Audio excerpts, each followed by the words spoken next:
I'm here to talk today about the poetic attributes of a place name, which is one of the oldest tropes in the practice and writing of verse.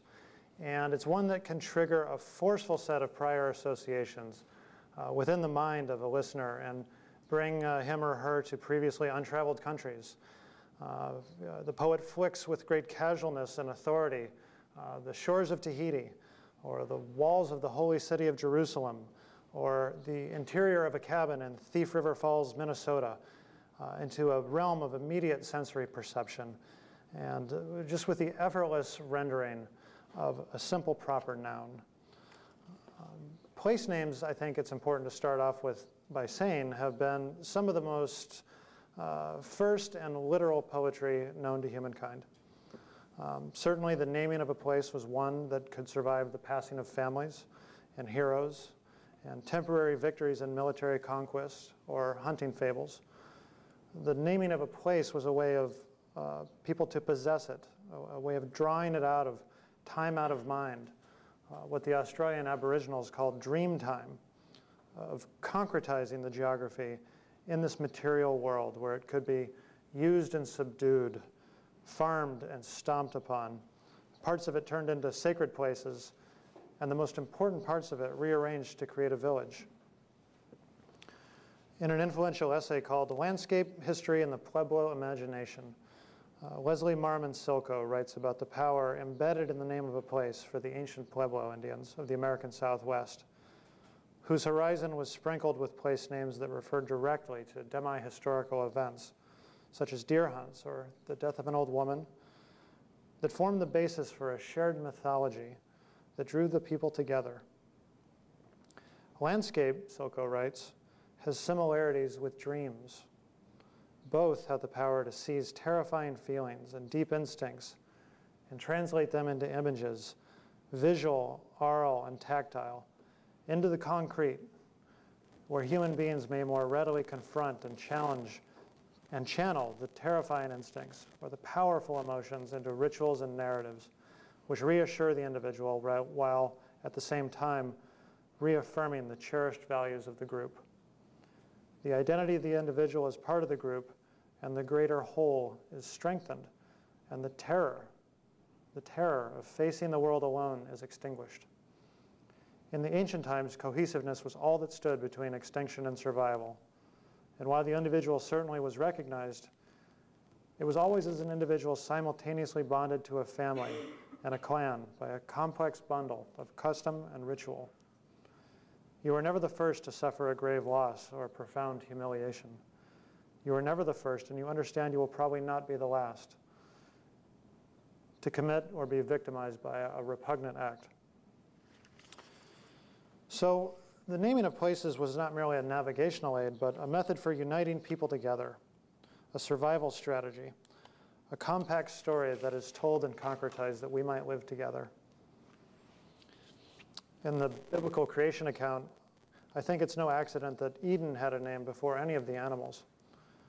Place names were of great concern to the authors of the Hebrew Bible, who could write easily. And the second chapter of Genesis tells us, not more than 3 verses distant from the creation of man himself, it tells us this: a river watering the garden flowed from Eden. From there it was separated into 4 headwaters. The name of the first is the Pishon. It winds through the entire land of Havilah, where there is gold. The gold of that land is good. Aromatic resin and onyx are also there. The name of the second river is the Gihon. It winds through the entire land of Cush.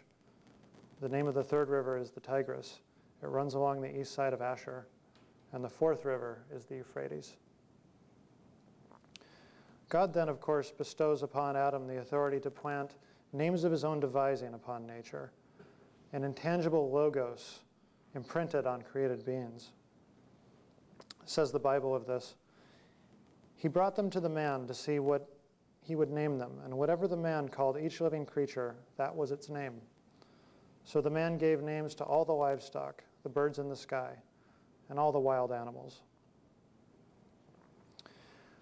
I once talked to a Zuni elder from my home state of Arizona who told me that perhaps the place name and its story from the traditional Zuni mythos were meant to disappear when the elders who knew those place names themselves died. And that the point of this was that the whim of the gods is that sometimes this human apprehension of a place, this logos applied upon the dirt, is meant to pass away into forgetfulness and oblivion, that the place itself should die and be born again in a new holy understanding as a river's banks crumble into the water and find new expression as an alluvial fen which may not see the sun for another 10,000 years. The earth changes and the names upon it mutate in a kind of geologic time. It's the whim of the gods, you might say.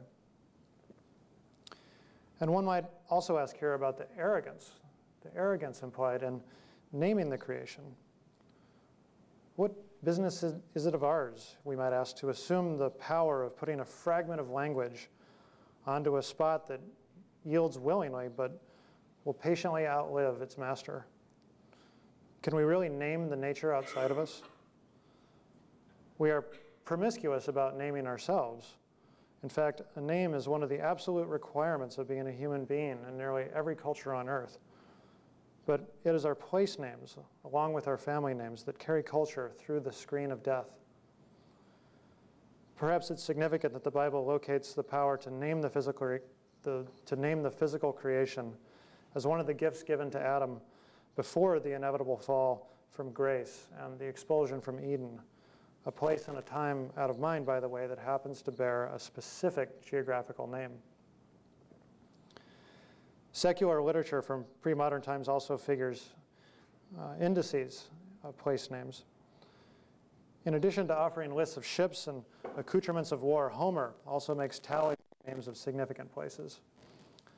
David Sonfield points out that a little festival of place names, if not quite of places, is present in George Chapman's translation of the Iliad, and the effect certainly is also in the Odyssey, which features several passages like the following, in which the character Atreides considers the infinities of the created world. And this comes from Chapman's 1611 translation. For I am one that many a grave extreme have undergone, much error felt by sea, until the 8th year have never stayed, but wandered far and near, Cyprus, Phoenicia, and Sidonia, and fetched the far-off Ethiopia, reached the Arimbi of Arabia, and Libya, where with horns use their lambs. But the subject of this talk is the particular use of poetry in American place names. These labels on our relatively new continent, our new nation here, which have an uncanny habit of finding their way into American poetry to varied effects, some of them dazzling, others not so much. And before I go into this evaluative discussion, to first acknowledge the exceptional oral quality of these names themselves.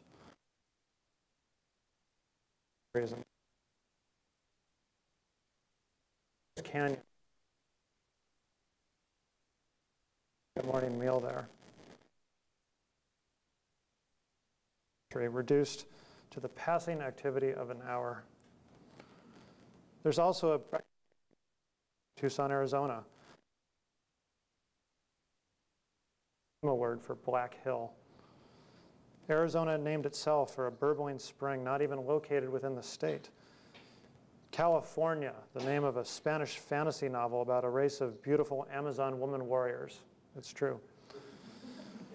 Madun, Illinois, for a construction engineer on the Terre Haute and Alton Railroad.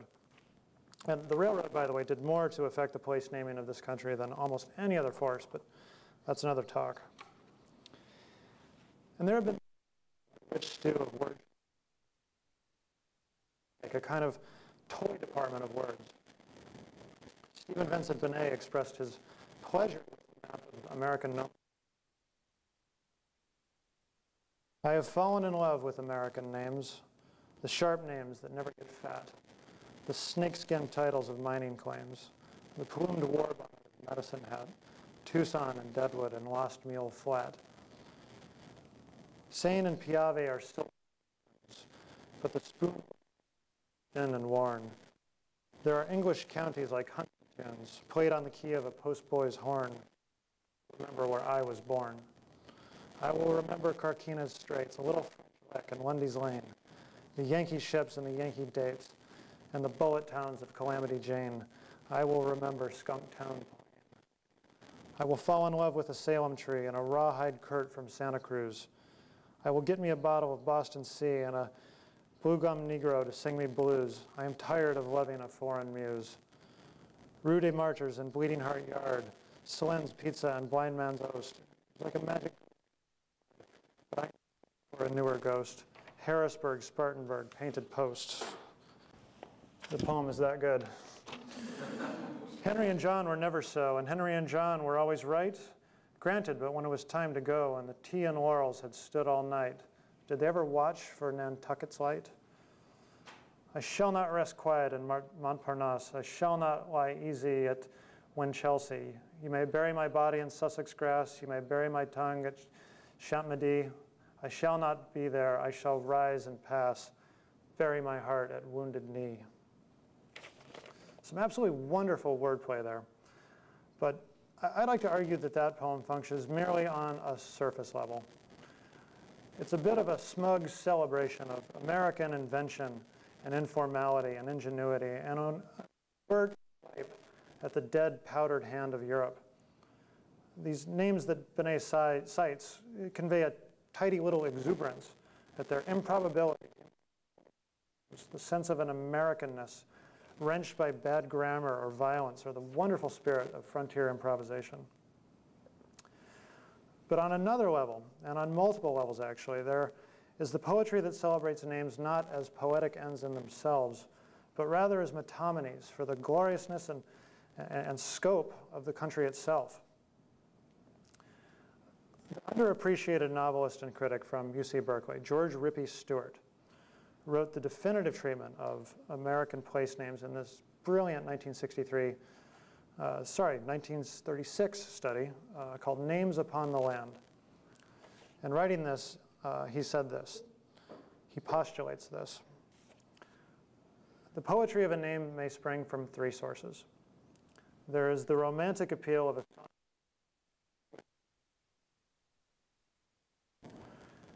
People who cherish a name for such reasons do not usually like to have it explained or translated. For them, the poetry is not enhanced, but vanishes when they learn that, oh boy, help me with this, those from the American South. Atchafalaya. Did I get that right? The river in Louisiana? Nope. Okay, I butchered it. Easy to butcher, but it actually means a lot. The second source of poetry is in the historical associations of the places which lie close to men's hearts, in names like Virginia, Plymouth, and Concord, the shrines on our long pilgrimage. But again, we must not err in thinking history something of the far past. The poetic suggestion of a name may be of recent growth, the glitter of Hollywood, the grim power of Chicago. Remember that Stewart was writing this in 1936. A third, largely the opposite of the first. It is the poetic suggestion which springs from may remain unknown. The United States seems particularly rich in such names. Sweetwater, Mark Tree, Lone Pine, Gunsight Hills. In this lies the charm of Cape Fear, Cape Flattery, Cape Disappointment, Cape Foul Weather, a broken sword, broken straw, and broken bone. To George Rippey Stewart's list of sources, I might add a fourth. I believe that one crucial function of place names within rhythmic verse is that of what T.S. Eliot defined as the objective correlative. That is what he called, this is his quote here, a set of objects, a situation, a chain of events, which shall be the formula of that particular emotion, triggered within the minds of the readers. The place name, therefore, becomes a push-button approach to generating a corridor through which the poet would like to lead her reader. The name of the place becomes not so much a destination, but a highway. And a vital caveat has to be added here. In order for this effect to work properly, there must be at least a semblance of shared understanding between poet and reader of what the place name is supposed to evoke, either through the sound of the word itself, as Benet would have it, or some kind of civilizational understanding of what that place means to the body of readers as a kind of emotional one-pointedness, whether, to name some of the most famous examples of American metonymity, whether it be Washington, Wall Street, Broadway, the Sunset Strip. These are all place names which evoke a specific association. Few American poets have set this standard of objective correlative standard higher and better than Walt Whitman. There is a clear Stephen Vincent Benet-like exuberance taken in the sound of the names themselves in Whitman's poetry, but the evocation is meant to speak to even larger exuberances. He says here famously in Leaves of Grass, "Daughter of the lands, did you wait for your poet? Did you wait for one with a flowing mouth and indicative hand? Towards the male of the states and towards the female of the states? Exulting words, words to democracy's lands. Interlinked, food-yielding lands. Land of coal and iron." Fill in your own exclamation points, by the way, on this. "Land of coal and iron, land of gold, land of cotton, sugar, rice, land of wheat, beef, pork, land of wool and hemp, land of the apple and the grape, land of the pastoral plains, the grass fields of the world, land of those sweet-aired, interminable plateaus, land of the herd, the garden, and the healthy house of adobe." And here we go. "Land where the Northwest Columbia winds and where the Southwest Colorado winds, land of the Eastern Chesapeake, land of the Delaware, land of Ontario, Erie, Huron, Michigan, land of the Old 13, Massachusetts land, the land of Vermont and Connecticut." Walt Whitman had his 20th century counterpart in fact, Carl Sandburg, raised in a laborer's cottage in the railroad town of Galesburg, Illinois. And in verse that he himself admitted was made of, here's his quote, "the terribly plastic material of human language," he draws a vast canvas of American variety with the use of state names. And here in this poem, he writes of the ghost of the Civil War in West Virginia, and in lines that draw their power from the sense of invisible borders carved into the landscape, carved by both rivers and old political enmities. The poem goes partially here. "Mascots of silver circles move around Harper's Ferry. No wonder John Brown came here to fight and be hanged. No wonder Thomas Jefferson came here to sit with his proud red head, writing notes on the great state of Virginia. Borders hem the town, borders of Virginia, West Virginia, Maryland.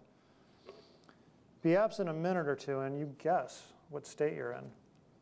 Harper's Ferry is a meeting place of wind and waters, rocks and ranges."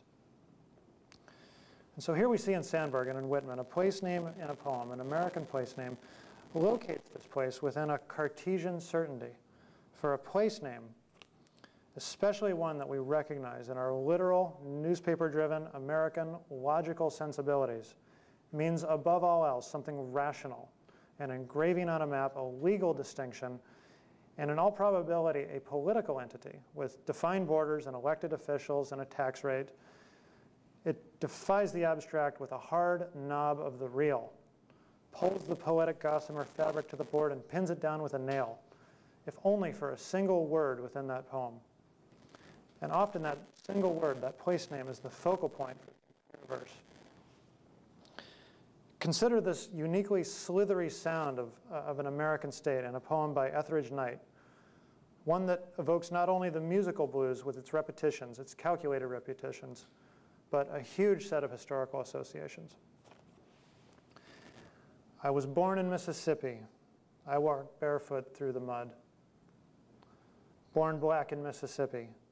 Walked barefoot through the mud." And one of the best examples of this effect that I've ever encountered in nonfiction prose, not poetry, but prose, comes from Eudora Welty, also a Mississippi writer, in her memoir of growing up called One Writer's Beginnings. She writes here about her irrevocable understanding that comes to us at about the age of 7, that all the natural world is represented and possessed, and some would even say demeaned, by the capturing power of language, a fall out of an Edenic state and into a new understanding of the world. And she writes this: "In my sensory education, I include my physical awareness of a word, of a certain word, that is, the connection it has with what it stands for. At around age 6, perhaps, I was standing by myself in our front yard waiting for supper, just at that hour on a late summer day when the sun is already below the horizon and the risen full moon in the visible sky stops being chalky and begins to take on light. There comes a moment, and I saw it then, when the moon goes from flat to round. For the first time, it met my eyes as a globe. The word moon came into my mouth as though fed to me from a silver spoon. Held in my mouth, the moon became a word. It had the roundness of a Concord grape Grandpa took off his vine and gave me to suck out of its skin and swallow whole in Ohio. And I just have to stand back and admire that passage for just a bit. Moon and spoon, the tremendous euphony of those words is the first words that she understands as having a representational tag. The grape sucked out of its skin, like the world itself being sucked forever out of its wordless mystery and into the rational world of the alphabet and all the beguiling and annihilating things that that stands for. And that last word, Ohio, the roundness of that word, an entirely unnecessary bit of geographical information that she gives us there, and it's fed to us almost like a grape at the end of the passage. It's ornamental, but yet somehow just perfect. Ohio. I've seen this effect also in the work of Derek Walcott, the poet who titled one of his major works, The Architect. And here he reconstructs the memory of an industrial tableau from his childhood. And this poem is called also by the name of a place. And the name is Rousseau Valley. A shovelful of blackbirds shot over the road shoulder, and memory twittered backwards past the juddering steamroller, graveling the asphalt road. The sunrise through Rousseau to the sugar mill that roared to a stop in the widening echo of canes when they used to grow cane in this sweet valley. Then from the canes an arrow, blackbirds shot in a volley. And Rousseau here is so much more than a place. It's that objective correlative into the dispossession and the cultural dislocation of childhood and adulthood, an inexpressible feeling given shape by this valley and its name. The power of a word to map and order the wild mess of feelings and marshal them into a tight, understood place is even better expressed, I think, in the classic metaphysical lesson offered by Wallace Stevens, Anecdote of the Jar. I placed a jar in Tennessee, and round it was upon a hill. It made the slovenly wilderness surround that hill. The wilderness rose up to it and sprawled around, no longer wild. The jar was round upon the ground, and of a port in air. Sorry, let me say that one again. And tall, and of a port in air. It took dominion everywhere. The jar was gray and bare. It did not give of bird or bush like nothing else in Tennessee. Tennessee, why Tennessee? Why this particular state? Why this particular word? Is it because of the harmony of that word, Tennessee? Or the primitive character that it somehow evokes through the reader's mind, a state of hollyhocks and thick vines? If I can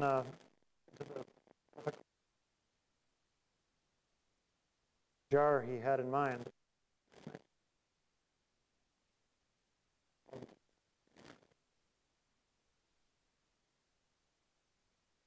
In those mountain stills. This borderless country, pinning. Another anecdotal glimpse into this borderless country, made plain by a place name reference we can see in Richard Wright's poem, A Blessing. A poem which is told in marvelously direct language that somehow manages to express something so elusive and sublime. This is the poem. Just off the highway to Rochester, Minnesota, twilight bound softly forth on the grass, and the eyes of those two Indian ponies darken with kindness. They have come gladly out of the willows to welcome my friend and me. We step over the barbed wire into the pasture, where they have been grazing all day alone. They ripple tensely. They can hardly contain their happiness that we have come. They bow shyly as wet swains. They love each other. There is no loneliness like theirs. They begin munching the young tufts of spring in the darkness. I would like to hold the slenderer one in my arms, for she has walked over to me and nuzzled my left hand. She is black and white. Her mane falls wild on her forehead, and the light breeze moves me to caress her long ear that is delicate as the skin over a girl's wrist. Suddenly I realized that if I stepped out of my body, I would break into blossom. Why did he choose to begin the poem that way, with such a mundane reference, almost conversational? Just off the highway to Rochester, Minnesota. I think an argument can be made here that Wright chose to begin the poem with this, almost as though he were a newspaper reporter, operating in the most literal of spheres in that line and in that moment. That this poem is essentially nonfiction, and that Rochester, Minnesota functions as a kind of dateline for the story he is about to tell, this explosive story that is not really, but yet is some of the most important news a person might be able to tell himself or herself.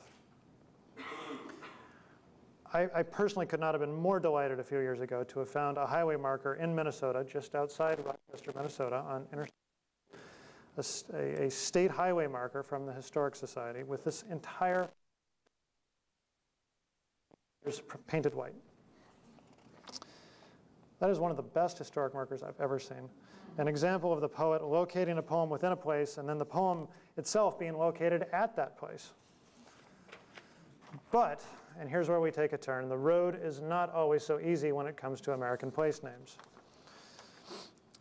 And here the argument must take a turn. The use of place names in American poetry is also a venue subject to abuse of this tool, which must always be used in moderation. I believe it's entirely possible to over-caffeinate the reader with geography, turning the objective correlative into something cheap and too easy, with no thematic development or purpose to it. This is from the collection A Fiddle Pulled from the Throat of a Sparrow by Noah Eli Gordon. Nothing of ash in the shape of his tongue, or the tongue of a small elephant crossing the deserts of Libya and Liberia, of the Gold Coast and the Silver Coast, the tarnished coasts of Detroit, Toledo, Little Tennessee. Now, if there's a shared understanding of place that is supposed to trigger an association within the reader or some kind of correlative, I completely missed it in that poem. Philip Levine also manages to get me lost rather than found in this poem, A New Day. This passage, this old champion in a sweatsuit tells me this is Chicago. This, he does not say, is not the sea, but the chopped gray lake you get to after traveling all night from Dubuque, Cairo, or Wyandotte. He takes off at a slow trot, and the fat slides under his shirt. I recall the Friday night in a beer garden in Detroit. Okay, the fat under the shirt and the chopped gray lake, I like that. These are images I like. I connect with that. They have a much more powerful connection to the poem than any of the place names that he evokes. And the repetition, to my view, serves no purpose except purposeless misdirection. There are historic offenders as well, multiple historic offenders of this, and one of them, on occasion, was the Midwestern poet Vachel Lindsay, who is this misfired fusillade in his poem, The Santa Fe Trail. They tour from Memphis, Atlanta, Savannah, Tallahassee, and Texarkana. They tour from St. Louis, Columbus, Manistee. They tour from Peoria, Davenport, Kankakee, cars from Concord, Niagara, Boston, cars from, I'm just getting bored reading this, so you get the idea. And my point here is not to single out or beat upon Levine, Lindsay, or Gordon for these dead spots in their otherwise fine careers, but to argue that the poet falls into danger by over-reliance on the evocative power of the name. She pushes that image button and fails to develop the deep associations and surprising connections that weave a fresh understanding in the reader's mind. And at its worst, this abuse of place names represents simple poetic laziness. It's a bit like that cliche of the touring band that calls out, "Good night, Kansas City. You've been a great audience." There's no Kansas City there. It's just a sea of random faces in an arena. The place name in poetry is meant to make local news out of universal truth. And when abused, this simply becomes a bad joke, the stuff of parody, if the local, in this case, becomes arbitrary. And on some level, we have to acknowledge that the name is not the thing, can never be the thing. And in the names of American geography, as with all language, the signified and the signifier have no unity. The union between those two takes place within the reader's consciousness. And as I've said before, stems primarily from those shared understandings of what that place name may evoke, as well as individual appropriations. Detroit may be steam and smoke and gray buildings. Kansas is flat prairie and wet grass. San Diego is azure sky and stucco homes and a restive border. These place names can be all of these or none of these. The attempt to evoke mood and meaning through a place is always a gambit on the part of the poet, a certain literary risk. In a recent interview with the Los Angeles Times, the novelist and essayist Joan Didion expressed this ancient poetic frustration all over again. "It's just a tension you never resolve," Didion explained to the reporter. "I think I was writing the novel Democracy when it came to me that as well as I might describe the palm trees, it just wasn't going to get me anywhere." Writing about Los Angeles will never be Los Angeles itself. This horrifying gulf in between the words and a thing that a culture says they are supposed to label, pointed out over and over again by the post-structuralists, is a fundamental risk the poet takes every time she attempts to pin readers' thoughts to the abstract through the calculated use of a place name. So I'd like to leave us here and end us here with the suggestion that American poetry could take a cue from a repurposed tradition from Ireland, an ancient Celtic form called,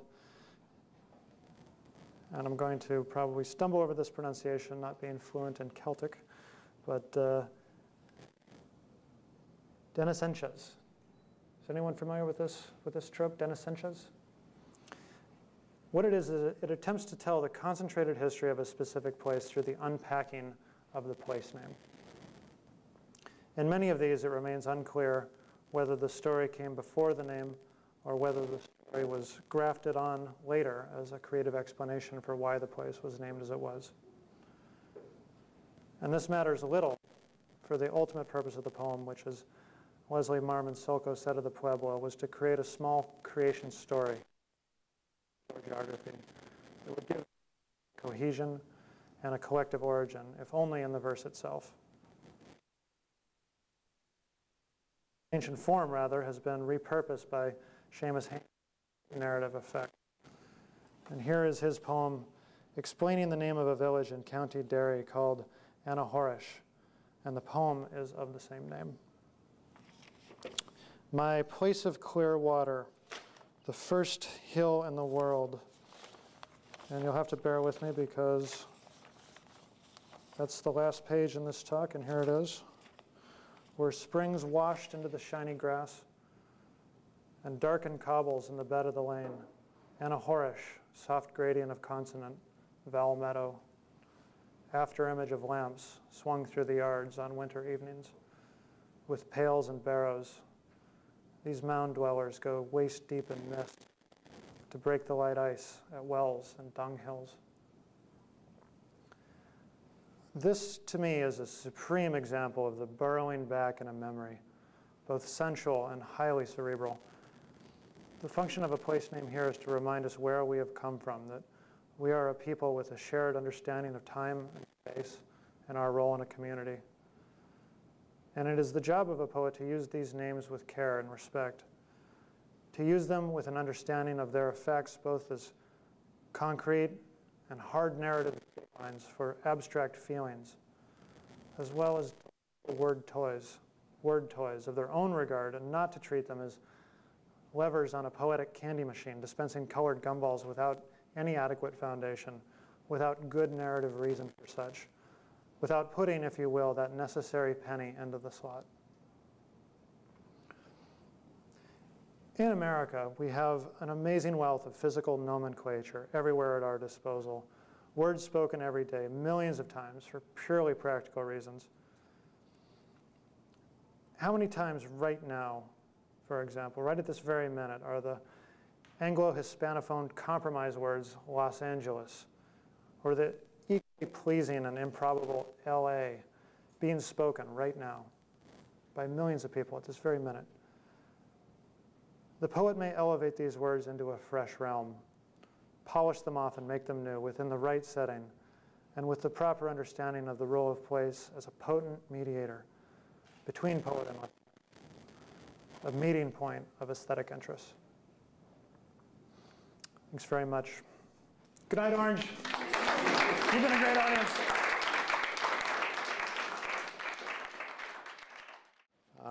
What I'm going to read here is from a book that comes out in 2 months. It's called A Safeway in Arizona. And the Safeway there refers, of course, to the grocery chain, which was the mundane place, store 1211 at the corner of Ina Road and Oracle Road, about 2 miles from where I grew up in my hometown of Tucson, Arizona. And this is where 10 months ago to the day, on January 8th of this year, U.S. Representative Gabrielle Giffords was holding a meet and greet event to reach out to her constituents. It's called Congress on Your Corner. And she did many of these events every year. She tried to do them as often as possible, believing that one-on-one contact with her constituents was the best and most fundamental way to understand what her constituents were thinking. And Gabrielle had been a friend of mine, is a friend of mine for 10 years. And I had gotten to know her when I was still a newspaper reporter. And as a result of our friendship, I could not write anything about her. I couldn't cover her. I was too biased. I simply liked her too much. And that was all well and good, because as a reporter, you don't be friends with the people you cover. Nor do you take political stances, give money to candidates, God forbid, do any volunteer work for a candidate. That is simply forbidden. But after I left the practice of newspapering, it was when my friend Gabrielle called me one day and said that the man who had represented Tucson in Congress for the past 20 years, Jim Colby, was going to retire. And this was a once-in-a-generation event, really. And she felt that she could make a contribution, that it was her time to run, and asked me, would I come help her?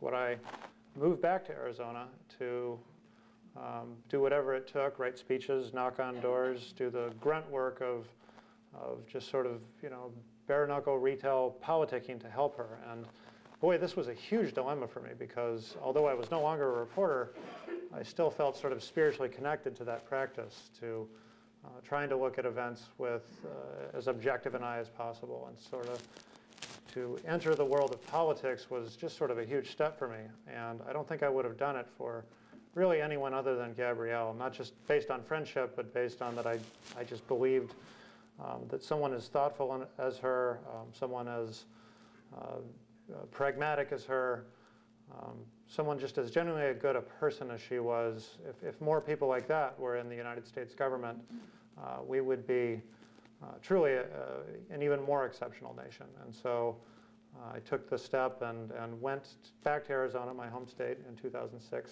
and we squeaked out a primary victory, and she won a decisive victory in the general election. And my gosh, my old friend is a member of Congress all of a sudden. This is unbelievable. In 2010, she faced a stiff challenge on the part of her opponent. And in those days, when I went back to help her again, moved back to Tucson yet again to write speeches and to do sort of grunt-level political work, something had happened. I really did not recognize my hometown in a way that was very troubling. The things that were said, the level of the dialogue had sort of gone beyond the ordinary sort of short and spiteful dialogue of a contentious election, and it moved into a sort of a new realm of viciousness. And I didn't like what I saw. And she was reelected, and I profoundly wish that we had lost that election now, as we all know what took place on January 8th. So I'm going to read to you here from part of this book. It's called A Safeway in Arizona, which attempts to locate this event in what I believe is its proper context. That too much of the discussion around this event has been centered on that this was a lone act of a deranged gunman, that this was only about the madness of one single individual, and that nothing could have been done, that this was something like a natural disaster, sort of a force majeure for which there was no societal cause. And for me, context governs so much of our actions. The environment that surrounds us determines far more about the ways that we behave than we're aware. And this extends, too, to the mentally ill. Study after study has shown that those who suffer from what the gunman here, his name is Jared Loughner, the malady that he was suffering from, paranoid schizophrenia, the delusions that are manifest in that, and the types of ways that these individuals are pushed really is a factor of the society and the influences that surround them. And so while the delusions are deep, the equipment to see, the equipment to hear is still very much operational. And they operate not only in their own world, but they also operate in the larger world. So this is a point about this that I felt very strongly needed to be made. So I'm going to set this up just briefly here for you. This sort of begins in the midst of the 2010 election cycle.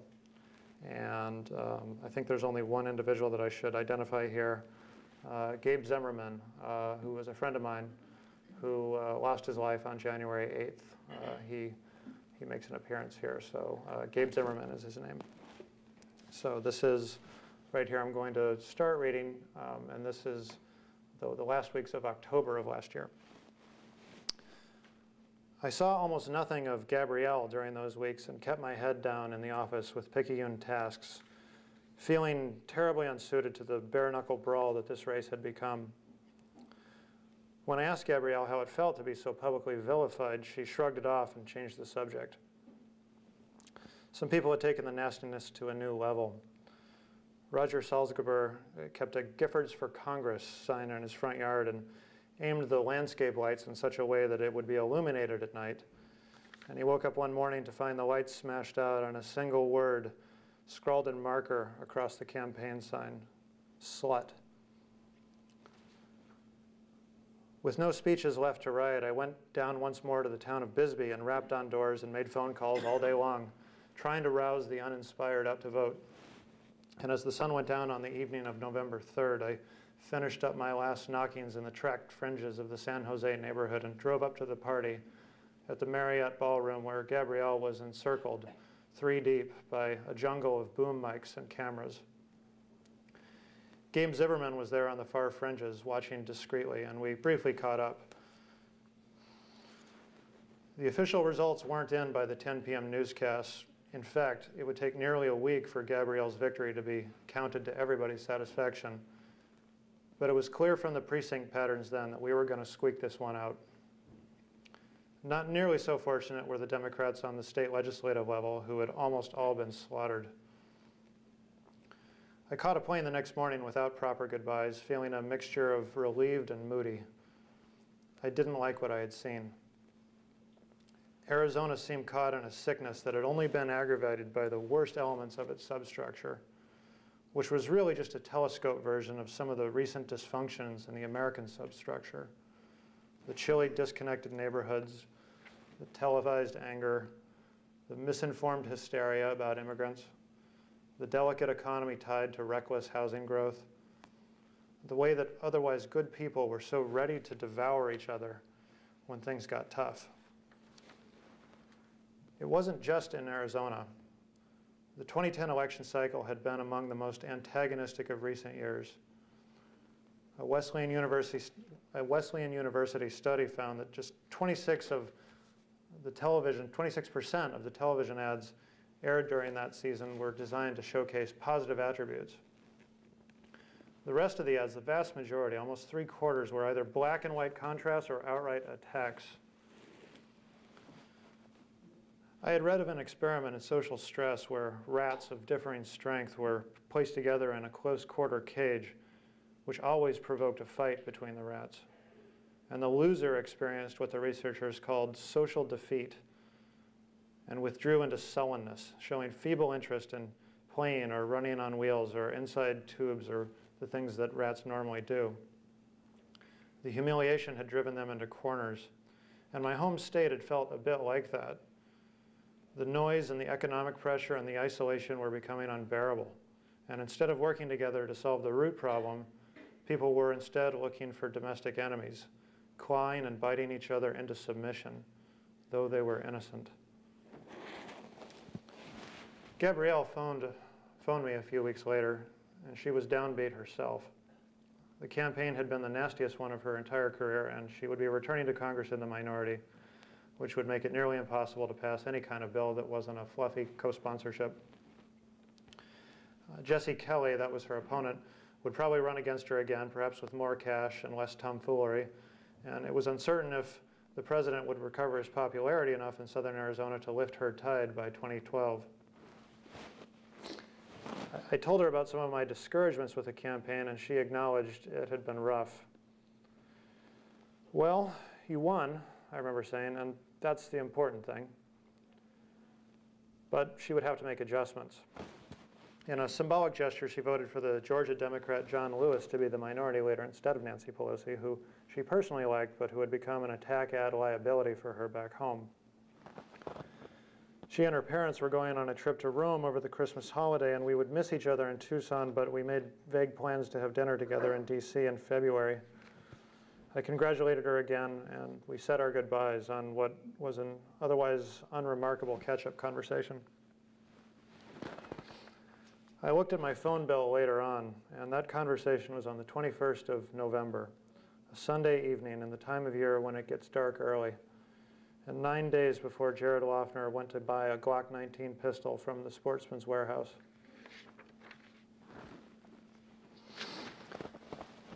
I heard about it via phone that morning, and my first call was to Gabe Zimmerman to make sure that he was okay. I left a message on his voicemail. 5 hours later, I learned he was dead, shot in the head. And Gabrielle, quote, shot in the head at point-blank range, close quote. Nothing at all prepares you for those clinical and near military words when it is applied to people that you know and care about. 17 other people shot for no reason at all, including a 9-year-old girl. Putting a bullet into another person is a decisive and irrevocable statement. We don't want you anymore. We want you erased from the earth. Some self-appointed avenging judge had made this verdict, and it could not be contradicted. National Public Radio had her dead for 50 minutes, and when those reports were set straight and the surgeons at the University Medical Center gave their news conference saying Gabrielle would live through the day, I started looking for a flight to Tucson. The first web videos from Jared Loughner were spooky and disgusting. I couldn't watch them for very long. When the news slowed after midnight, I drank 4 straight scotches with a friend and sat on the lip of the bathtub and cried without restraint for her and Gabe. I wish that we had lost that election. I wish I would have made Jesse Kelly president on the spot if it would have meant there wouldn't have been a Congress on your corner at that Safeway. The next several days passed in a distended haze, the hours on shuffle. The international press swarmed down on landscapes that had been familiar to me all my life, now the tableau for a terrible opera. The shooting was the backdrop for every major newscast for a week. NBC News paid thousands of dollars to rent a house on a nearby bluff overlooking the Safeway and built a stage in its backyard for a nice view of the parking lot. I had driven past that site, La Toscana Village, perhaps more than 10,000 times in my life. My adolescent braces had been installed and tightened by an orthodontist across the street. And though it was only about 2 miles from the family home, it occurred to me I had never once passed by there without the aid of a car. My mother shopped there twice weekly and knew some of the clerks by sight, though not by name. She and my father had been out running an errand further down Minor Road earlier in the morning. If they had needed some more milk, or a light bulb, or a few avocados for guacamole, they would have been stopped, noticed the names, and surely decided hello to Gabrielle. Then they would have been killed for pleasure. Another 2 of Loeffner's trophies. I felt a chill that nearly everyone perceived in those first several hours, the fineness of the border between living and dying, and how we are so dulled into believing it's an iron cord and not as breakable as a spider's thread. I wandered through those first few days like an automaton, not knowing what to say or do, and spent an inordinate amount of time looking at the Santa Catalina Mountains, visualizing the canyons that I had hiked there and wishing I could disappear into them for a week, to listen to the wind and watch lizards crawl on the rocks and hear nobody speak any words to me at all. The galaxy turned around the gravitational hub of a police-guarded suite at University Medical Center. Our wounded queen, a small and inscrutable body, lying perfectly still and breathing. The congressional office at the corner of Piedmont Swan became a sweat chamber of activity. The conference room next door was quickly rented out to handle the overflow of interns, volunteers, and orphan campaign staff who had flown to Tucson to follow kind of a homing instinct. The lobby to the office had a giant saddle on display and a revolving knot of people talking in funereal groups. Gibbs Zimmerman's office near the back was left unused. His case of Diet Dr. Pepper left untouched. The outer door was hung with a note saying that packages could not be accepted. A permanent sign hung on the jamb said, "It is unlawful to carry a firearm into a federal facility." Title 18, Part 1, Chapter 48, Section 30. This had been the same office that had had its windows smashed during the healthcare crisis. A few brave constituents came in to sign the guest book and offer hugs to Joni Jones, the gracious office manager. Sagging cradles of hot lunch came delivered from local restaurants who, like us, just wanted to do something that might be useful. Staffers flown in from the DC office tapped their BlackBerries as if they were grabbing a pen on their chest. Most of them looked as though they were old enough to be sweating out a chemistry midterm.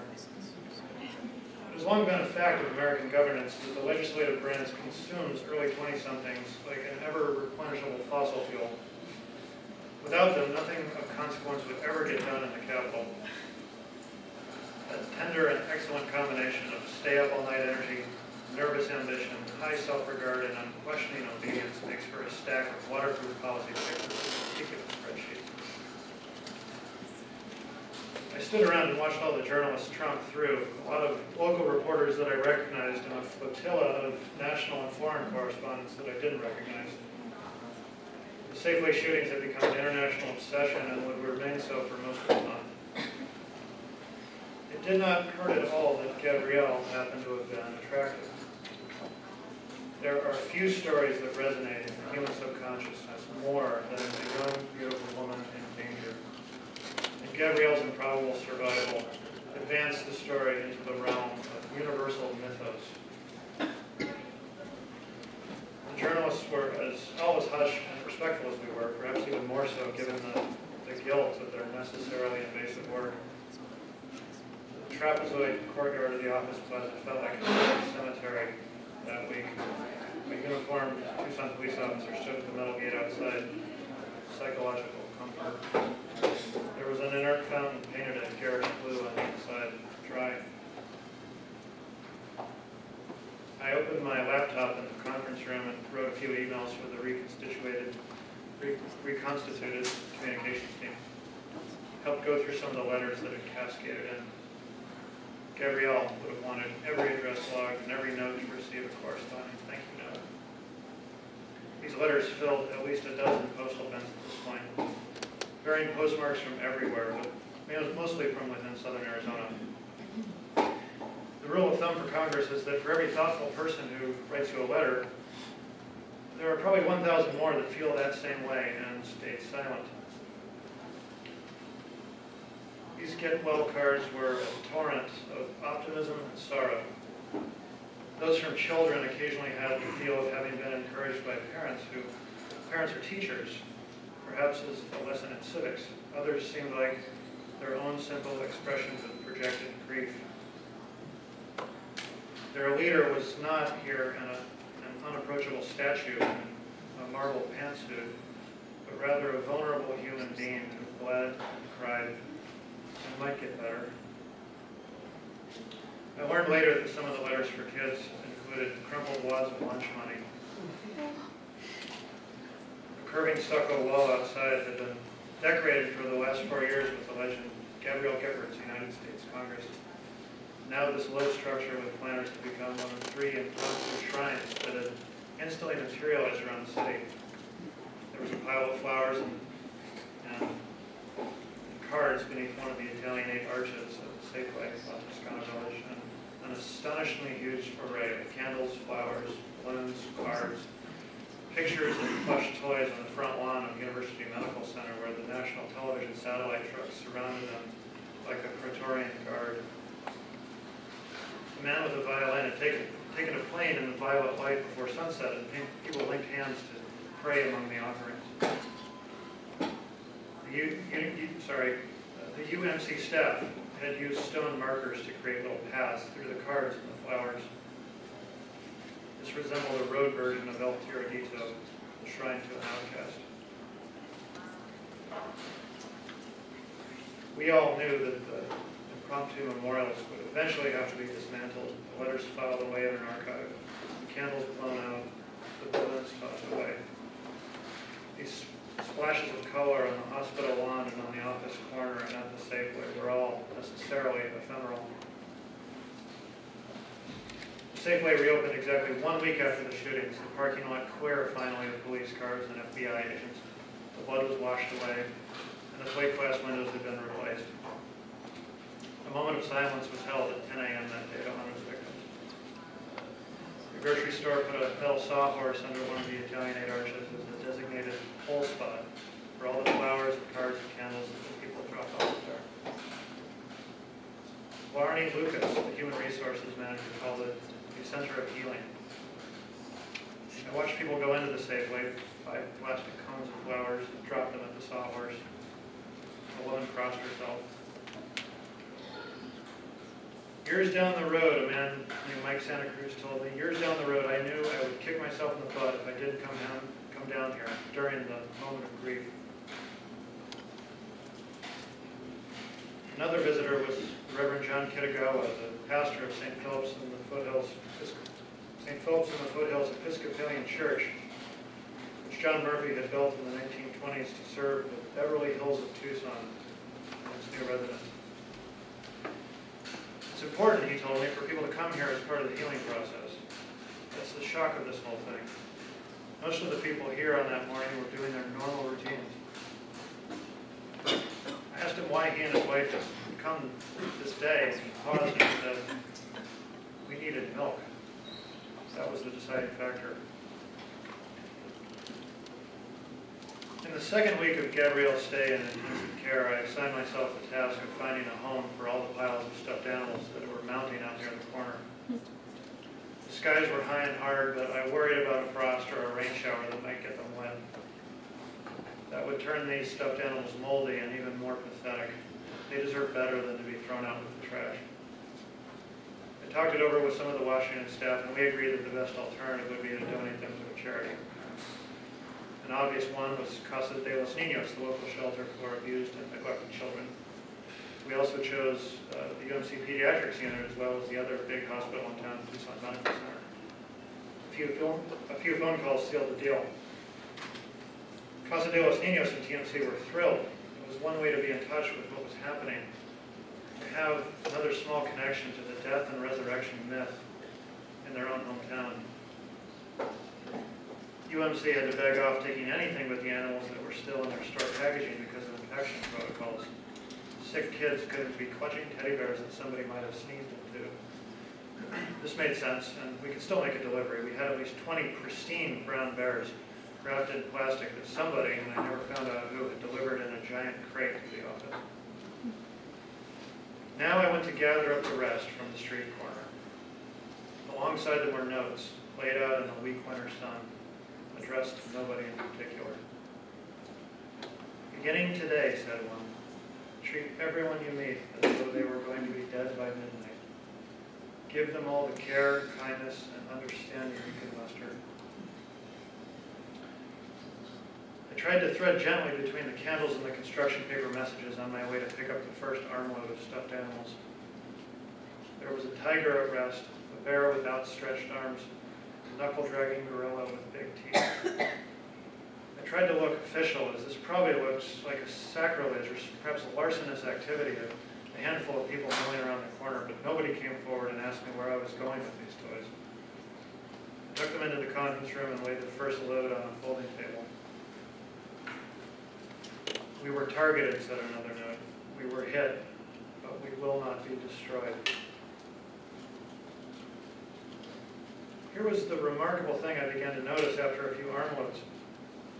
Only a few stuffed animals came with signed notes. The vast majority, probably 95% of them, had been deposited with no written message at all. And those that weren't signed with anyone's names. The animal itself was the message. A number of them looked like tough old veterans. The fur had been rubbed off in places, or it was a bit pilled. I wondered if empty nest parents had raided them from their grown-up children's closets and left them here like orphans.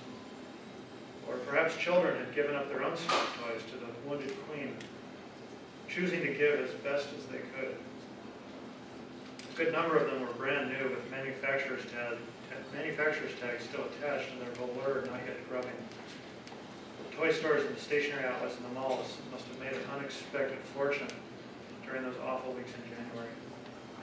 The folding table mounted and mounted with smiling balls of colored rayon and polyester. Mr. Potato Head wants you to get better, sir. Moving these toys probably would have been much easier with a hefty bag or at least a couple of the dingy plastic U.S. Postal Service bins, but that seemed disrespectful, as though I were removing trash. I also wanted to touch each one as I was taking it away. I'm not sure why. I harvested a tiger with a pink nose, a Dumbo with the Disney tag still attached, dozens of bears with hearts on their sweaters, a black dog in a Harley shirt, an orange lion, Ernie, Pinocchio, a Democrat donkey, and a Republican elephant standing together happily in stars and stripes, a multicolored hippo out of a stoner's dream, a bear in a silver aviator suit from a unit at Davis Mountain Air Force Base, a Nurse Nancy with a message scrawled on her in black pen, I'm watching over you as long as you need me, a pink bear with a hug me heart, a red dog with a candy cane tail, gray dinosaur, a yellow bird, Superman with his arms extended, Barney Rubble, a pink dolphin, a bear with a note, my name is Pie, and I am nice to hug, a reindeer with a green hat. They were all squeezed into the planter and underneath the signs. I accidentally stepped on several of them. Eventually I had to give up and bring out a postal bin. The sun was drooping. By the end of the day, there were perhaps 300 of them heaped on the tables, making black threaded smiles to the ceiling. Last Saturday, said a note, they got up and ate breakfast. They considered what they would say to their congressman. They made plans for later. And this in an instant, their plans and voices were stopped. Tucson was changed forever. 2 interns and I went over to the hospital the next day and started in there, harvesting our way carefully through the maze. Only a few people asked what we were doing or where we were going with these bears. There were many more candles here. One of them splashed red wax on my pants after I tripped over it. There were painted tiles, birds in folded paper, and somebody's wedding photo, and even more animals than there had been at the corner, also lacking any written comment. The sun poured down on all of us as I pulled them up and walked them to the trunk of the car. In went a bear in a jester suit, a frog with orange hair, a dog with the cap of the LA Dodgers, Betty Blue holding a placard, "Get well, Gabby." Her husband, Mark Kelly, told a reporter they had gone out to take a look at the memorial one evening and had selected a small brown bear at random to bring up to his wife's bed, where it lay at her side for the next several days, an emissary among multitudes.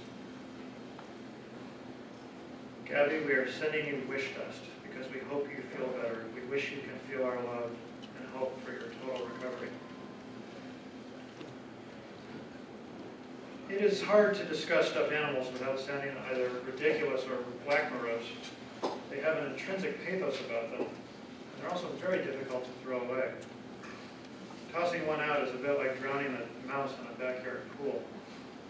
These are soulless, inanimate objects, but they were made to be repositories of affection, reminders to a child that the world is perhaps a warm place and not a cruel one, and that love might be given without question. To forget about one or to throw one away in the trash is a bit of a memento mori, a reminder that we too could perhaps be forgotten or thrown away. And there is the sadness of their faith, their willingness to be picked up and held, though the affection channeled through them lasts for such a brief time, if at all. I had a friend once who told me she hated receiving them for Christmas because they would invariably grow old and break. Seeing them new and unstained made the inevitable breaking even sadder for her somehow.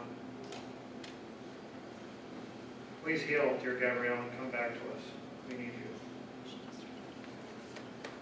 I felt myself crouching behind a wall of tears that month and was never really able to make myself cry again after the night of January 8th, but this heap of stuffed animals that strangers had brought for Gabrielle was starting to bring me close to that wall again. I had cause to remember a poem which my mother had once paraphrased for me when I was about 12 years old. And I looked it up later. It was an extremely sentimental and bleak rhyme from a newspaper editor named Eugene Field, who wrote in Chicago at the end of the 19th century. Here is most of this rhyme. "The little toy dog is covered with dust, but sturdy and staunch he stands. And the little toy soldier is red with rust, and his musket molds in his hands. Time was when the little toy dog was new, and the soldier was passing fair. And that was the time when our little boy Blue kissed them, stood them there. Aye, faithful to little boy Blue they stand, each in the same old place, awaiting the touch of a little hand, the smile of a little face. And they wonder, as waiting the long years through in the dust of that little chair, what has become of our little boy Blue since he kissed them and put them there." I had originally thought this poem was about the cruelty of growing older. We gradually forget our imaginary friends and the complicated dramas of their superheroes, putting childish things behind us and move on into the clarity and banalities of the adult world. Little boy Blue wasn't coming around to play with the dog or the soldier anymore, or invest them with imagined life because he had grown into a man and he'd forgotten his own silly games. As I had left Superstar Baseball and my own stuffed toys behind. When I was a child, I spake as a child, I thought as a child. I later read that one of Eugene Fields' sons had died very young, and the poem actually was about the literal death of the boy. He had given life to his belongings, but they were beyond biology. They could wait for his animating gaze forever. When we finished harvesting, there were just over 900 of them by my count. They filled 2 long folding tables and a good portion of the floor beneath them. We took photographs. An older woman came by with a minivan and we loaded them in. Gabrielle's press team had sent email alerts to all 5 local TV stations and the networks, and we made a caravan going from Casa de los Niños to UMC, where a bearded cameraman from NBC besieged me with questions that I had few answers for. The gift of the bears to orphaned and sick children would make cute little B-roll for the breakfast shows, and it occurred to me again just how strange life looks when a camera is pointed at it. How it automatically molds into a cartoon version of its own self, just like the bears. At the third and last delivery stop at Tucson Medical Center, the hospital arranged a half circle of kids recuperating in wheelchairs to say a big thank you in chorus for the bank of television cameras. You stay strong, and we will be strong. We need to make this a better place. Tucson was looking for ways to grieve and to make atonement. Hopeful messages went up on marquees all over town. Be kind to one another, said one outside the Boondocks Lounge. Crowds filled McHale Arena at the university to hear President Obama deliver a eulogy to the victims. Some people had camped out the night before and waited more than 20 hours to hear him. He announced that Gabrielle had opened her eyes after being in a virtual coma for 6 days. We recognize our own mortality, said the president. We are reminded in the fleeting time we have on this earth what matters is not wealth or status or power or fame, but rather how well we have loved and what small part we have played in bettering the lives of others. Two friends, Amanda Hutchinson and Amanda Lopez, used Facebook to organize a walk for peace. The next day, they terminated in the parking lot of Gabrielle's office. Hundreds of people joined in. A 14-year-old girl offered free hugs to passerby. An entrepreneur opened a hot dog stand near the end of the lunch. Denny's Dogs, $3 original hot dog, $1 donated to the victims and families for every dog sold. Stay strong, Tucson. Gabby opened her eyes. So can we. On a day that marked an apogee of collective grief, Gabrielle was moved to a rehabilitation center in Houston, Texas, January 21st, and crowds lined the sidewalk outside Campbell Avenue to see off the ambulance, which was led by a group of motorcycle riders from the local VFW. The route of the motorcade had been published in the Arizona Daily Star. Her staff told reporters that she smiled from her gurney when she heard the crowds cheering for her, and this was important. They wanted a sign, any sign from her at all.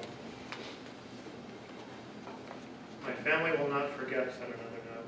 We will do our part to continue to fight against violence, promote peace. In the rear conference room of Gabrielle's office, I talked with Ross Zimmerman, Gabe's father, a Midwesterner by birth and temperament who had loved Gabe like a best friend. He was in deep shock and his eyes were exhausted, but he told me he had no anger about the casual murder of his son. He said Jared Loeffner was a, quote, poor sick child, close quote, more deserving of pity than vengeance.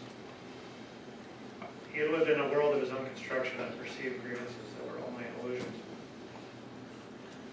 I'm not angry, said Ross, because there's nothing to be mad about here. I was angry for maybe the first hour when I didn't know what was going on. And believe me, if I had been at the scene and in a position to do something, I would have done whatever was necessary to stop this from happening, up to and including to causing any necessary harm to that poor kid. But that's a different issue. This is like a bolt of lightning. It had nothing to do with Gabe. It wasn't personal. That kid didn't know Gabe existed. I just fixated on an authority figure associated with his poor, sick problems with this world, and he wanted to cause harm to the authority figure and everybody around her. He went on, the roots of anger go back to a sense of perceived unfairness.